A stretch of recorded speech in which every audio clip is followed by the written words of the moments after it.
নমস্কাৰ, মৃণালজিৎ ব্লগছৰ পুনৰ এটি নতুন চিৰিজলৈ আপোনালোকক স্বাগতম জনাইছোঁ।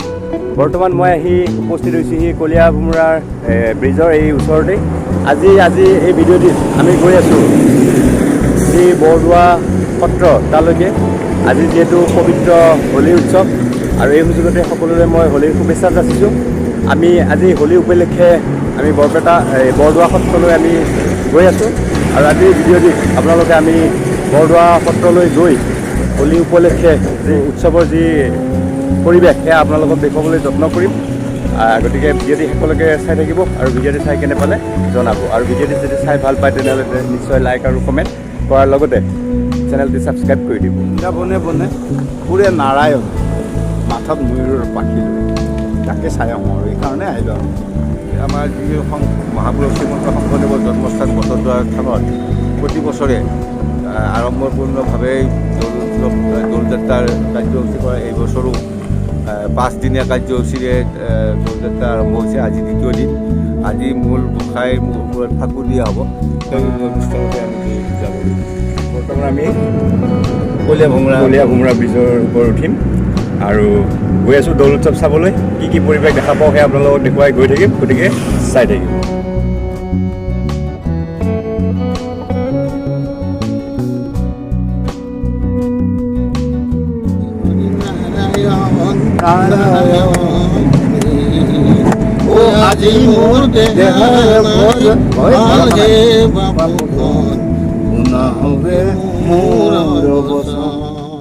এনেদৰেই আমাৰ দলটো দুপৰীয়া 12 বজাৰ আশে পাশে নগাঁও চহৰৰ পৰা প্ৰায় 17 কিলোমিটাৰ উত্তৰ পশ্চিম দিশত থকা ধিং অভিমুখী পথেৰে গৈ বৰদোৱা থানৰ আদৰণি তোৰণৰ তলেৰে পাৰ হৈ থানৰ নিৰ্দিষ্ট পাৰ্কিং স্থানত আমি গাড়ীখন থৈ খোজ ধৰিছিলোঁ।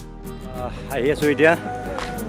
গাড়ী কিছু দূৰত পাৰ্কিং কৰিলোঁ, যিহেতু ইয়াতে ঠাইৰ অভাৱ পাৰ্কিঙৰ অভাৱ।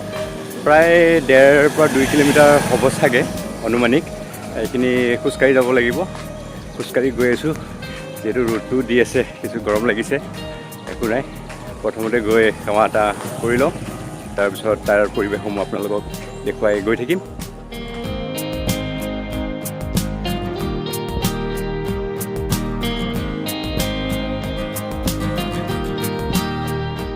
আমি উত্তৰ দিশত থকা সত্ৰৰ মূল প্ৰৱেশদ্বাৰেৰে ভিতৰলৈ সোমাই পৰিছিলোঁ।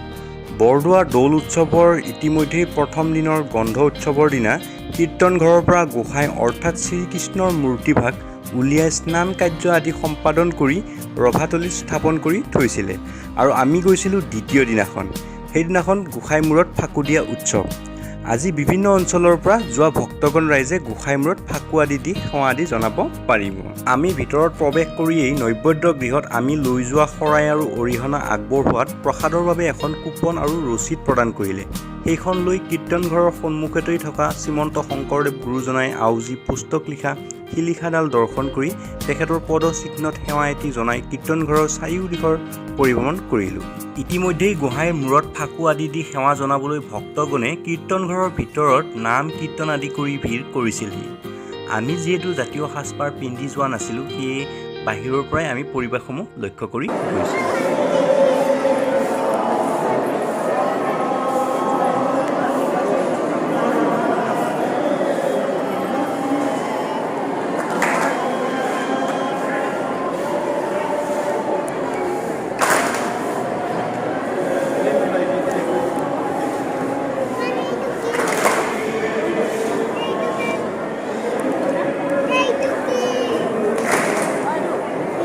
আমি যিহেতু জাতীয় সাজপাৰ পিন্ধি যোৱা নাছিলোঁ, সেয়েহে ভিতৰত প্ৰৱেশ নকৰি বাহিৰৰ পৰাই শ্ৰীপ্ৰভুৰ শ্ৰীচৰণত সেৱা এটি জনাই কীৰ্তন ঘৰৰ মণিকূটৰ দিশত থকা প্ৰসাদ বিতৰণ কেন্দ্ৰৰ দিশে আগবাঢ়িছিলোঁ। তাত গৈ ইতিমধ্যেই দিয়া কুপনখনেৰে প্ৰসাদ আদি সংগ্ৰহ কৰি মণিকূটৰ পিছ দিশত থকা পুখুৰীৰ ওচৰলৈ আগবাঢ়িলোঁ আৰু তাত ইতিমধ্যেই বিভিন্ন অঞ্চলৰ পৰা যোৱা যাত্ৰীগণে সমূহীয়াভাৱে নিজাকৈ আহাৰ সিজাবলৈ যা যোগাৰ কৰি থকাৰ ভিৰ দেখিবলৈ পালোঁ।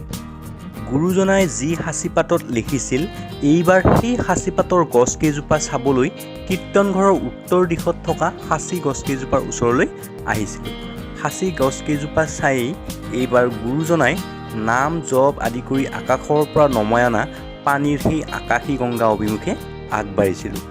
ইয়াৰ চাৰিও দিশতে বিভিন্ন ঠাইৰ পৰা অহা যাত্ৰীগণে আহাৰ ৰান্ধি থকা ভিৰ আমি দেখিবলৈ পালোঁ।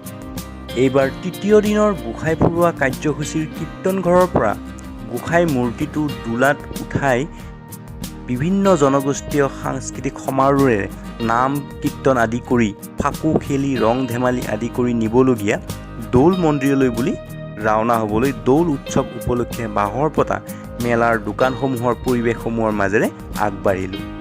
কিন্তু আয়োজকসকলৰ গাফিলতিয়েই হওক বা ঠেক ৰাস্তাৰ বাবেই দৌল মন্দিৰৰ পথটো প্ৰায় 1-2 ঘণ্টা ধৰি যান বাহনসমূহ আবদ্ধ হৈ পৰিছিলে। আমি তাৰ পৰা কোনো ৰকমে ওলাই ভাত সাজ ৰান্ধি খাই পুনৰ সেই যান জঁটৰ মাজেৰে উভতিছিলোঁ।